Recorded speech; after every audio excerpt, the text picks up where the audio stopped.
Hello everyone, আসসালামু আলাইকুম। কেমন আছেন সবাই? আশা করি ভালো আছেন। আমি ইনশাল্লাহ ভালো আছি। একদিন ধরে ঠান্ডা বেশি পড়েছে সবার জন্য, তো আমি একটি মজাদার রেসিপি রান্না করব। সেটা রান্না করে আপনাদেরকে দেখাবো সেই সুস্বাদু রেসিপিটা। সেটা হচ্ছে লাউ মাছ দিয়ে, রুই মাছ দিয়ে, টমেটো দিয়ে। লাউটা কিন্তু আমি কেটে দিই নাই। সব সব সবজি আপনারা দয়া করে কাটার আগে কিন্তু এটা ভালো করে ওয়াশ করবেন। এটা হচ্ছে কথা। কাটার আগে ওয়াশ করলে কি হয়, প্রত্যেকটা সবজির মধ্যে যে মানে মানে সবজির যে একটা কষ থাকে, ওইটা থাকলে কিন্তু তরকারিটার টেস্ট বাড়ে। এই জন্য কাটার আগে সবগুলো রেসিপি ভালো করে ওয়াশ করবো। এখন আমি এটা বসাবো। ওই যে চুলায় হালকা একটু তেল দিয়েছি, দেখেন একবারে কম তেল দিয়েছি। ওইখানে আমি পেঁয়াজ কুচি করে রেখে দিয়েছি। এই যে আমার পেঁয়াজ কুচি, সব কিছু আমি মোটামুটি পরিমাণ করে দিই। খুব একটা বেশি দিই না এবং খুব একটা বেশি অপচয় করি না। লবণ ছেড়ে দিলে এটা হচ্ছে খেতে দেখতেও সুন্দর, অপচয় কম, সব ঠিকঠাক। আর তার চেয়ে বড়ো কথা হচ্ছে পরিষ্কার পরিচ্ছন্নতা। আপনি যদি পরিষ্কার নাই থাকেন, যদি হিউজ পরিমাণের দেন, হিউজ পরিমাণের খান, তাহলে ওইটা গায়ে লাগবে না, সুন্দর থাকবে না, বরং তারা অসুস্থ হবে। এই জন্য সব কিছু ঠিকঠাক করে করতে হয়, পরিষ্কার পরিচ্ছন্ন থাকতে হয়। আর সবচেয়ে বড় কথা হচ্ছে পরিষ্কার পরিচ্ছন্ন হচ্ছে মায়ের অঙ্গ। দেখুন আমার বাদামগুলো হয়ে গেছে। এখন থেকে আমি অল্প একটু হালকা হালকা করে একটু মশলা দিয়েছি, মরিচের ফাঁকি, হলুদের ফাঁকি, ধনিয়া ফাঁকি, এই মাছটার উপরে, মাছের পরিমাণ। এখন এটা কষিয়ে হালকা একটু পানি দেব। হালকা একটু পানি দিচ্ছি। এখন থেকে কষাবো, কষিয়ে পরে আমার লাউটা দেবো। এখন আমি এটাকে দিতে দেব। দেখেন আমার মাছটা কিন্তু তেল করে কষানো হবে।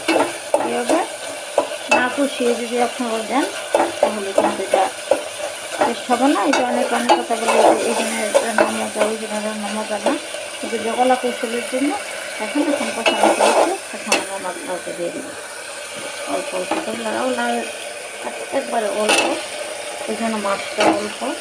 রেসিপিটা যেহেতু সবজির পরিমাণটা যেহেতু অনেক কম, সেহেতু মাছের পরিমাণটা কম দিয়ে দিলাম। এই জন্য পাত্রটাও ছোটো, আমার জন্য শুধু। দেখুন এই যে সেই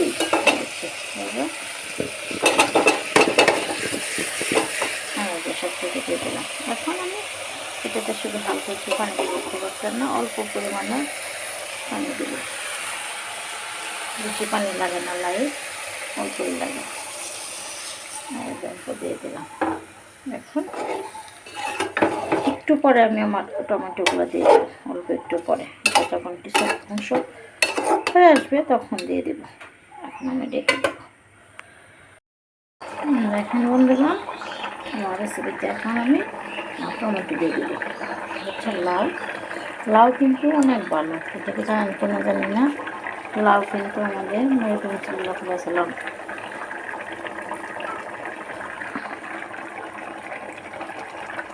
ফেমাস নবী, কিন্তু লাউ এবং লাউয়ের পাতা এবং লাউ গাছের নিচে আমি আমার মাথা করে থেকে বের হয়ে জীবন রক্ষা করেছেন। এই জন্য লাউটা কিন্তু অনেক ভালো। এই খাবারটা কিন্তু সবাই খাবেন, বেশি বেশি লাউ খাবেন। অনেকের কাছে শুনলেন যে লাউ খেলে পেটের যে সমস্যা এটা দূর হয়ে যায়, থাকে না। এই জন্য লাউটা কিন্তু বেশি বেশি খাওয়া ভালো। আর এখন তো টমেটোর সিজন, সেক্ষেত্রে টমেটোটা বাড়িয়ে দিয়ে লাউটা রান্না করলে সেটা আরও বেশি টেস্ট। এখন টমেটোটা দিয়ে দিলাম। এখন আমি ডেকে দেব।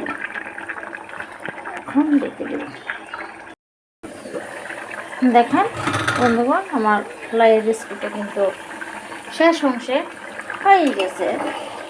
এখন আমি যে লবণ দেখবো, আর একটু কিছু উপকরণ আছে ওইটা দিব।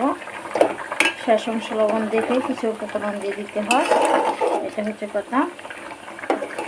দেখেন আমার ছোট্ট পাতিলে অল্প একটু রান্না লাউ। এখন লবণটা দেখে নিই।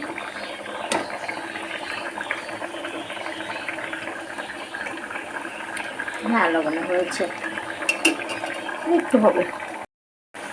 শেষ অংশে কিন্তু আমার বাকি উপকরণগুলো দিয়ে দিই। কাঁচামরিচ কিন্তু শেষ অংশে দিলে কী হয়, একটা টেস্ট হয়, সেন্ট তরকারিতে যায়, রেসিপিটা কিন্তু টেস্ট বেশি দ্বিগুণ বেড়ে যায়, এটা বুঝতে হবে।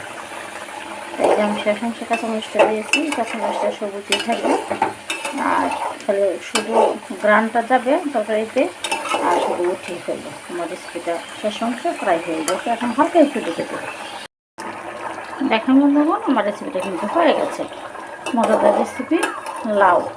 এটা কিন্তু মাছ দিয়ে রান্না করেছি, অল্প একটু, একবারে অল্প, 2-3 জনের খাবার। এটা কিন্তু খুব টেস্ট হয়েছে। শেষ মুহূর্তে দেখেন কাঁচামরিচটা দিয়েছি, সবুজ হয়ে গেছে, একটু গ্রানটা গেছে। তো এইভাবে কিন্তু আপনারাও সবার শেষ অংশ দেবেন, আর আমি যেভাবে রান্না করে দেখিয়েছি সেভাবে রান্না করবেন, তাহলে কিন্তু রেসিপিটার টেস্ট থাকবে এবং দেখতে সুন্দর লাগবে। এভাবে আপনারা রান্না করবেন এবং খাবেন, এবং আমাকে বেশি বেশি কমেন্ট করবেন। সবাইকে ধন্যবাদ, আল্লাহ হাফেজ।